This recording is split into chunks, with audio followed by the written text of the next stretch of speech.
Hey everyone, and welcome to another deep dive with us. Today we are diving into a topic that's been generating a lot of buzz in the skincare world. Baby skin boosters. You see them all over social media. And you hear people raving about these treatments that promise to give you that coveted baby soft skin. But what are they really all about? Well, luckily we've got our hands on this 2025 guide to baby skin boosters. Yes, this guide is going to be our roadmap as we sort through the science and the hype. So if you're thinking about trying baby skin boosters or just curious to learn more, you've come to the right place. Let's start with the basics. What exactly are baby skin boosters? I mean, the guide describes them as these non-surgical skin treatments that use injectables to achieve a baby soft complexion. But is that all there is to it? One of the key things to understand about baby skin boosters is the role of hyaluronic acid. Now, hyaluronic acid is a substance that's naturally found in our skin, and it's a powerhouse when it comes to hydration. Oh, so it's like giving your skin a big drink of water. Exactly. It acts like a magnet drawing moisture into the skin and keeping it plump and dewy. I can see why that would be appealing, especially for people like me with dry skin. But I noticed that our guide also mentions a bunch of other ingredients, things like amino acids, vitamins, and minerals. It's like a cocktail for your face. It is like a cocktail. And each ingredient has its own special role to play. So take amino acids, for example. They're the building blocks of collagen and elastin. Yeah, which are super important for maintaining the skin's structure and elasticity. Right. But as we get older, our bodies produce less and less of those proteins naturally. And that's where the amino acids in baby skin boosters come in. Exactly. They can help to replenish those building blocks and potentially improve the appearance of fine lines, wrinkles, and sagging. So it's not just about hydration then, it's about actually improving the skin's foundation. Now I'm curious, are all amino acids created equal? That's a really good question. And while the guide doesn't dive deep into the specific types of amino acids used, there's research out there that suggests certain ones like proline and lysine are particularly effective at boosting collagen production. It's interesting. So maybe that's something to look into when choosing a baby skin booster treatment. But let's move on to the benefits, because the guide boasts a pretty impressive list. Hydration, anti-aging skin repair even tone, and even scar improvement. It sounds like a skincare miracle in a syringe. Well, while the guide does highlight some impressive potential benefits, it's important to manage expectations. It's important to remember that individual results can vary. Right, of course. And some of the effects, like the reduction of wrinkles from hyaluronic acid, are temporary. They typically last 1 to 3 months, according to the guide. Oh, so it's more like a refresh than a total overhaul. Exactly. But what about the scar improvement claim? How can injecting something into your face actually help with scars? Well, the guide explains that baby skin boosters can stimulate collagen production.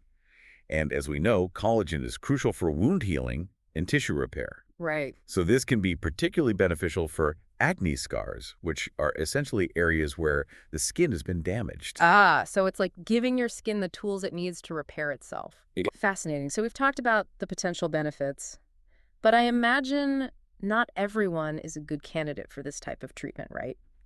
What does the guide say about who should consider baby skin boosters? Well, the guide identifies individuals with specific concerns as ideal candidates. So people with dry or dehydrated skin, Makes sense. those with fine lines and wrinkles, Uh-huh. uneven skin tone, dullness, acne scars. Check, check, check. Basically, if you're looking to address those common signs of aging or skin damage, baby skin boosters might be worth exploring. It sounds like it could be a game changer for people struggling with those issues. But I do wonder about the potential downsides. I know the guide mentions that individual results can vary, but are there any risks involved with this type of treatment? Anytime you're dealing with injectables, there are potential risks. Right. Things like bruising, swelling, or infection. So that's why it's absolutely crucial to consult with a qualified professional. Someone who knows what they're doing. Exactly. Yeah. Choose a reputable clinic with experienced practitioners who prioritize safety and use sterile techniques. So doing your research and finding a trustworthy provider is key. Okay, let's say you found a reputable clinic and you're ready to take the plunge. What can you actually expect during a baby skin booster treatment? Can you walk us through the process? Sure. The guide outlines a pretty straightforward application process. First, the skin is thoroughly cleansed. They remove any makeup or impurities. Okay. Then a numbing cream might be applied to minimize any discomfort during the injections. Now, I'm not a fan of needles, so I'm all about minimizing discomfort. Is the numbing cream standard practice, or is it optional? It really varies. It depends on the individual's pain tolerance and the practitioner's preference. Some people are fine without it, while others find it really helpful. That's good to know. So after the numbing cream, what happens next? Is it a simple injection or is it more complex than that? Well, this is where it gets interesting. The guide describes two main techniques for applying baby skin boosters: microinjections and microneedling. Okay, I've heard of microneedling, but I'm not exactly sure what it entails. So microinjections involve using a very fine needle to inject the booster serum directly into the skin. Okay, that makes sense. But with microneedling, they use a device with tiny needles, and it creates these micropunctures in the skin. Mm. These tiny punctures help to stimulate collagen production, and they also create channels for the booster ingredients to penetrate deeper. So it's like creating these tiny pathways for the serum to get right to where it needs to go. Precisely. That's pretty clever. But honestly, the idea of needles, even tiny ones being rolled across my face, makes me a little squeamish. Does the guide mention anything about the level of pain or discomfort associated with microneedling? It does. And it actually assures us that microneedling, when performed by a trained professional, is generally well tolerated. Oh, that's good to hear. The needles are very fine, and the depth of penetration is controlled, so that minimizes discomfort.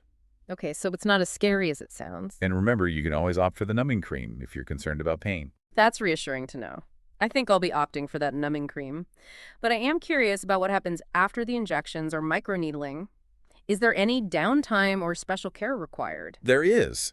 The guide emphasizes the importance of aftercare.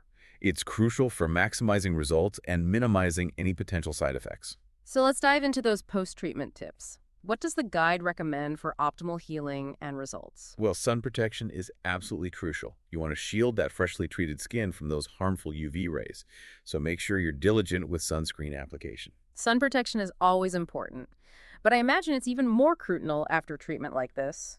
Absolutely. The guide also advises against wearing makeup for 24 hours after the treatment, just to let the skin breathe and recover without any irritation. Makes sense. Any other post-treatment wisdom? Hydration is key. Drink plenty of water and use a gentle hydrating moisturizer.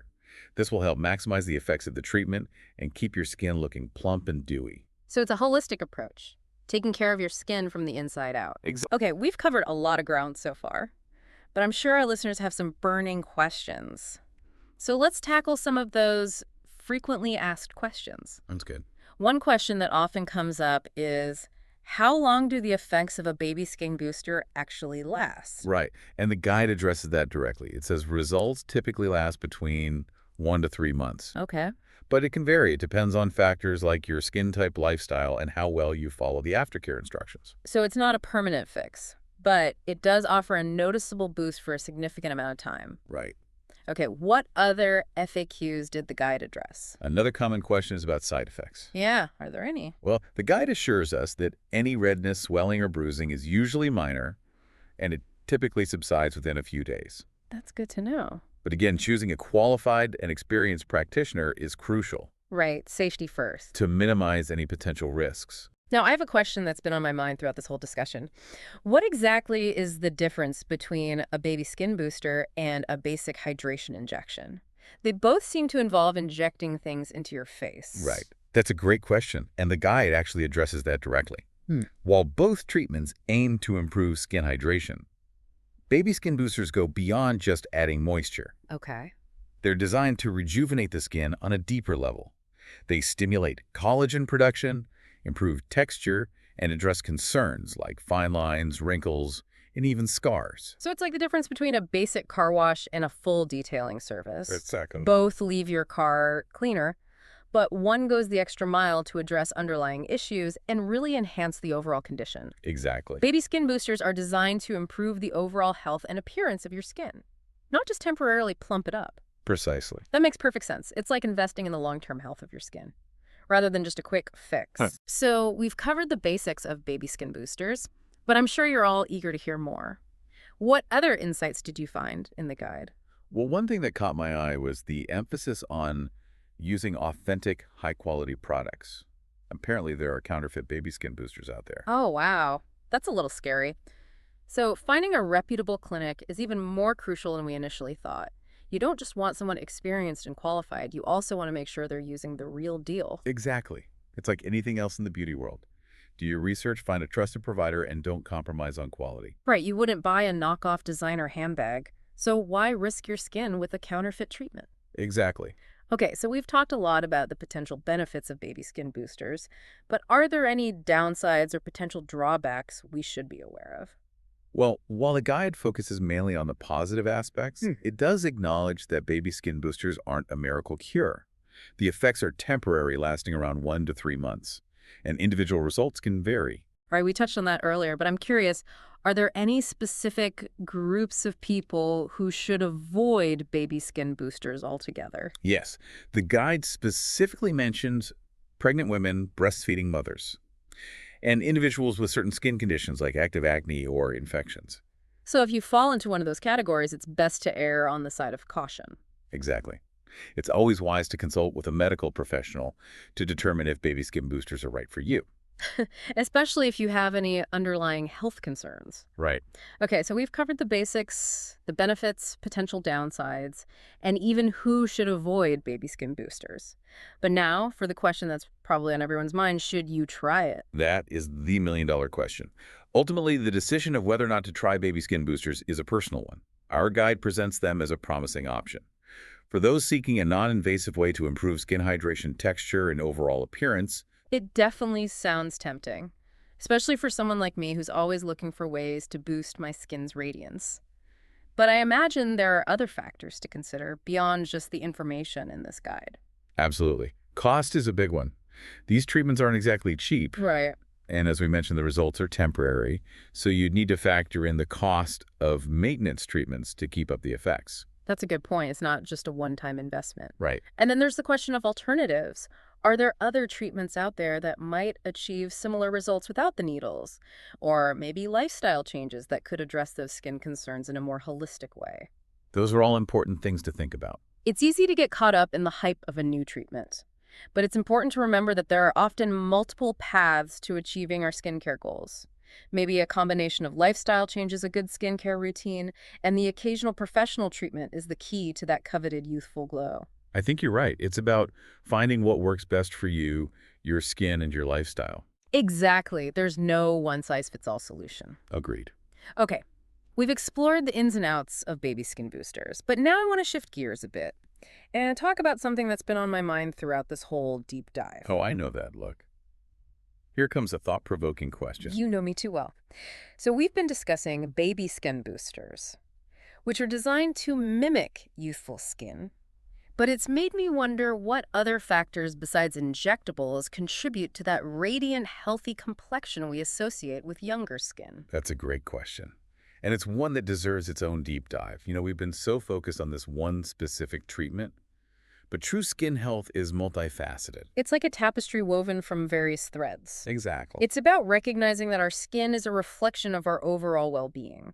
If we're neglecting our health in other areas, it's going to show up on our skin no matter how many miracle treatments we try. You're absolutely right. It's a holistic approach. Yeah. Factors like diet, sleep, stress management, and even our gut health can all play a significant role in how our skin looks and feels. So while baby skin boosters might offer a temporary boost, they're not a substitute for a healthy lifestyle. Exactly. It's about finding that balance between targeted treatments and a holistic approach to skincare. It's about nourishing your body from the inside out and supporting your skin's natural ability to thrive. Okay, so as we wrap up part 2 of our baby skin booster deep dive, let's take a moment to reflect on what we've learned. We've explored the science behind these treatments, their potential benefits, and the importance of choosing a qualified provider and authentic products. We've also acknowledged that there are potential downsides and alternative options to consider, and that true skin health goes beyond just quick fixes. Great summary. We've covered a lot of ground. But there's still more to explore. Exactly. In part 3, we'll delve into some additional FAQs and wrap things up with some key takeaways and a final thought-provoking question to leave you pondering your next skincare move. Stay tuned, folks. We'll be right back. Welcome back to our Baby Skin Booster Deep Dive. We're glad to be back. We've gone over all the details about this buzzy treatment, but I'm sure you're wondering about a few more things. So let's jump into some additional FAQs from the guide. Sounds good to me. Okay, fire away. All right, so one thing people always ask about is cost. How much do baby skin boosters actually cost? Yeah, that's a big one. And the guide doesn't give specific prices, but it does say that the cost can vary quite a bit. I imagine so. It depends on the provider's experience, the location of the clinic, and how many treatments you need. So it's not as simple as just looking up a price online. Right. You really need to do your research and shop around to find a provider that fits your budget. And remember, it's not just the initial treatment cost. Right. You have to factor in those maintenance treatments to keep those results going. So it's an ongoing investment. Exactly. Okay. What other FAQs did the guide address? Well, another question that often comes up is how to find a qualified and reputable provider. That's so important. The guide emphasizes the importance of choosing a clinic with experienced practitioners who use authentic, high-quality products. We've touched on that a few times now, but it's worth repeating. Yes, absolutely. You don't want to trust your skin to just anyone. Right. So do your homework, read reviews, ask for recommendations, and make sure you feel comfortable and confident with the provider you choose. Couldn't agree more. And don't be shy about asking questions. Ask about the provider's experience, the products they use, their safety protocols. A reputable provider will be happy to answer all your questions. Absolutely. Transparency is so important. It is. All right, now for that thought-provoking question we mentioned earlier. If baby skin boosters are designed to mimic the look of youthful skin, what other factors besides injectables contribute to that healthy, radiant complexion? That's where it gets really interesting. It does. Because it challenges us to think beyond these quick fixes and superficial treatments. Right. True skin health is a holistic thing. It involves nourishing our bodies from the inside out. It's recognizing that our skin is a reflection of our overall well-being. If we're not sleeping well or eating right, or managing our stress, it's going to show up on our skin no matter how many miracle treatments we try. You're so right. It's about taking a more holistic approach, right? Like thinking of your skin as a garden. I love that analogy. You know, injectables might be like adding fertilizer to give it a quick boost, but for long-term health and vitality, you need to tend to the soil, water it regularly, and provide it with all the right nutrients. So true. So while baby skin boosters might offer a temporary fix, they're not a substitute for a healthy lifestyle. Exactly. It's all about balance. It is. Finding that balance between targeted treatments and a holistic approach to skincare. And supporting your skin's natural ability to thrive. Right. So as you think about your next skincare move, I encourage you to think beyond just products and procedures. Ask yourself, am I getting enough sleep? Am I managing my stress levels? Am I nourishing my body with a healthy diet? Those are all great questions to ask yourself. Because true beauty radiates from within. When you prioritize your overall well-being, your skin will reflect that inner health and vitality. I completely agree. That's a wrap on our Baby Skin Booster Deep Dive. We've explored the science, the hype, and the potential benefits and drawbacks of this trending treatment. And hopefully sparked a conversation about true skin health. Exactly. It's about a more holistic approach to taking care of our skin. We've given you the information you need to make informed decisions. Whether you choose to explore baby skin boosters or focus on nurturing your skin from within, There's no right or wrong answer. it's about finding what works best for you and your unique needs. Couldn't have said it better myself. Thanks for joining us on this deep dive. Until next time, stay curious, stay informed, and keep taking care of that beautiful skin of yours.